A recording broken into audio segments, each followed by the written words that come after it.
យើងទៅសួរអូននឹងពីមកជាមួយគ្នាឬមួយយ៉ាងណាដែរមកផ្សេងគ្នាចា អូនមកពីខាងណាដែរ ខ្ញុំមកโรงงานមកขุด អូនមកខាងណា โรงงานមកขุด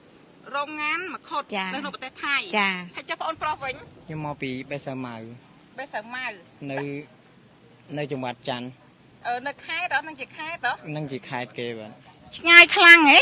រហូតមកដល់ព្រំប្រទល់កម្ពុជាយើងនេះ ឆ្ងាយមែន ចា ជាបងប្អូនធ្វើដំណើរមកតាំងពីថ្មណាហើយចម្ងាយនឹងប្រហែលជាប្រហែលគីឡូដែរដឹងហ៎ មក8កន្លះ ម៉ោង8កន្លះហើយមកដល់ម៉ោងឥឡូវនេះដូចជាម៉ោង2ជាងហើយเนาะចាអាចរៀបរាប់បានថាតាមមូលហេតុអ្វីបានជាប្អូន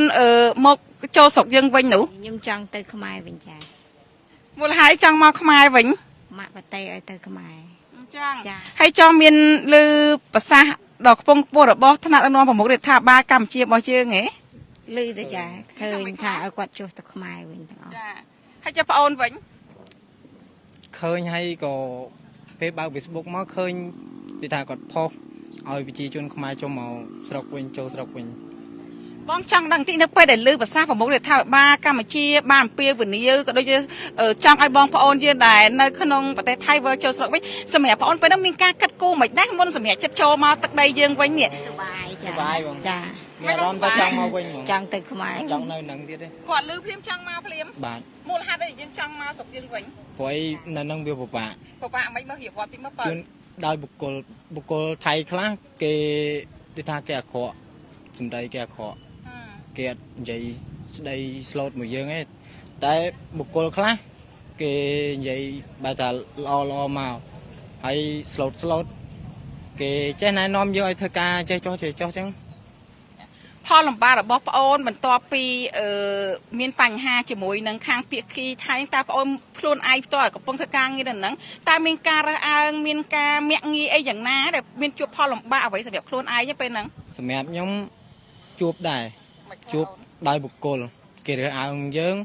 ហើយគេដូចថាយើងទៅទិញអីគេចឹងគេចង់លក់ឲ្យបាទតែដោយបុគ្គលខ្លះគេលក់ឲ្យយើង ចា បាទ តើប្អូនទៅបំពេញការងារនៅហ្នឹងតើប្រហែលអ្នកដែរដែលប្អូនទៅបំពេញការងារទៅទីហ្នឹង ខ្ញុំទៅមកគ្រួសារខ្ញុំ4នាក់ តែឥឡូវគាត់អញ្ជើញមកទាំងអស់នេះឬមួយយ៉ាងណាដែរក្រុមគ្រួសារហ្នឹង មកទាំងអស់គ្នាបង ចាហើយគិតថានឹងមានកម្រងត្រឡប់ទៅវិញនៅពេលដែលបើសិនជាមានករណីស្រួលបួលណាមួយ អត់ទៅវិញទេនៅធ្វើការនៅប្រទេសខ្មែរវិញ ចា ខ្មែរមានការងារច្រើន ចា ទៅចំណាយច្រើនណា ចំណាយខ្លះមើលសុំលើកឡើងតិចមើលប្អូន ទៅ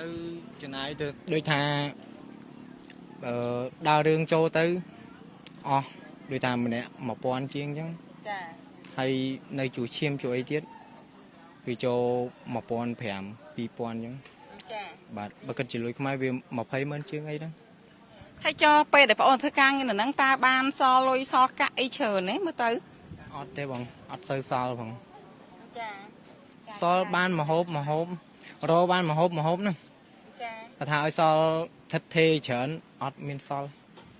សម្រាប់ប្អូនផ្ទាល់តើនៅពេលដែលមានគេមាក់ងាយអញ្ចឹងតើក្នុងខ្លួនរបស់យើងយ៉ាងម៉េចដែរហើយឈឺបង មិនខ្លះអូនមើល លក្ខណៈថាដូចគេជន់ឈ្លីខ្មែរ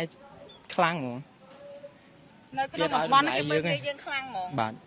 តើសម្រាប់ប្អូនពេលហ្នឹងមានការតបតឬមួយយើងមានការអត់ធ្មត់បែបណាដែរ ខ្ញុំអត់មាត់ទេ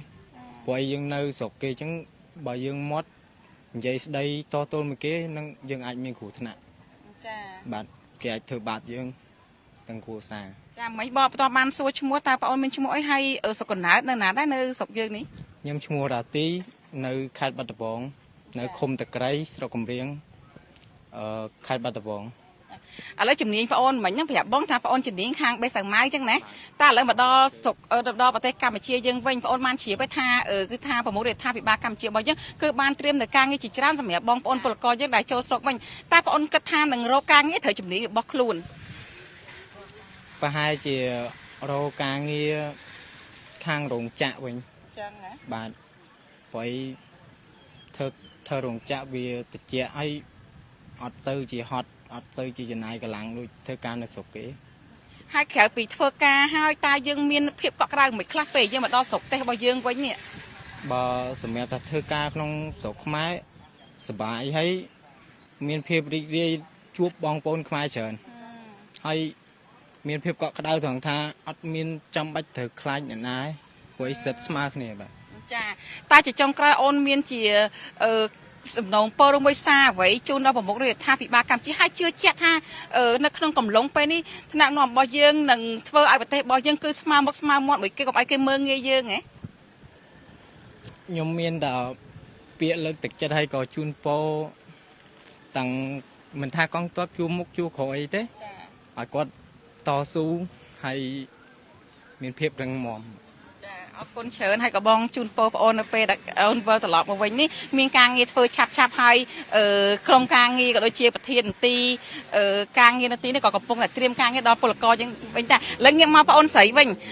បងអូនអាចមានការលើកឡើងបែបណាដែរថានៅពេលដែលមកដល់ទឹកដីយើងវិញតើបងអូនចង់ធ្វើការងារអ្វីដែរត្រូវមួយជំនាញរបស់បងអូនណា រោងចក្រចា រោងចក្រអីគេដឹងឲ្យតែមានរោងចក្រណោះ ចាពួកខ្ញុំធ្លាប់ធ្វើរោងចក្រចា ហើយគិតថាមកដល់ស្រុកយើងវិញនេះមានកម្រងហានឹងទៅវិញហ៎ អត់ទេចាបានជួបម៉ាក់ប៉ាគ្រូសាពួកខ្ញុំទៅថៃនឹងតែម្នាក់ឯងទេចា អ្នកនៅខេត្តណា ខ្ញុំនៅខេត្តតាកែវចាស្រុកបារាយខេត្តតាកែវ សុខរាយខេត្តតាកែវ ចា ចាសូមអរគុណច្រើនទាំងអស់គ្នាអូនណាជូនពរបានការងារធ្វើលឿនទាំងអស់គ្នាអរគុណច្រើនណា